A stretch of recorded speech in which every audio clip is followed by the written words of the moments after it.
Ако не се преземат сериозни инвестиции во водоснабдителните системи во Полошко, ќе останеме без вода. Изворите на Шарпланина пресушуваат. Изминативе години бројот на изворите е намален дури и за 30%, а издашноста е се помала. Недостигот на доволно вода ќе биде проблем и во иднина, што алармира дека ова мора да биде приоритет на властите за решавање, велат во Тетовскиот центар за јавно здравје. Една од мерките е правење на акумулација. Меѓутоа морам да нагласам дека, како што реков, од загубите на вода се исто околу 30%.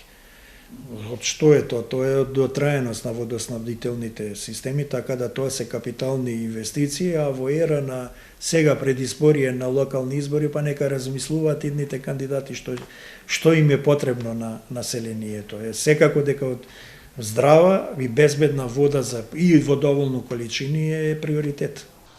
Проблемот со недостиг на вода не го мачи само Тетово, односно вода освен на Шара, се помалку има и во низинските места во Полошко. Нивото на водата ни се намалува. Сега бараме некои други извори. Отварање на бунари во повеќе села во нашата општина. Но сепак, ова е работа која не може да се спроведе брзо и потребни се проекти и инвестиции.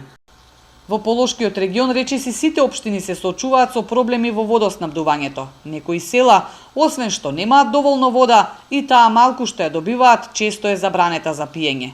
Но проблемот со старите и дотраени водоводни системи барем досега е нешто што за ниту една локална самоуправа во Полошко, освен како ветување пред избори, не е приоритет за решавање. Зелената Дуј, која и раководи со најголем дел од овие општини, тешко ќе оствари агендата ако, како и досега, се грижи вака за основното човеково право – пристап до доволно здрава и чиста вода за пиење.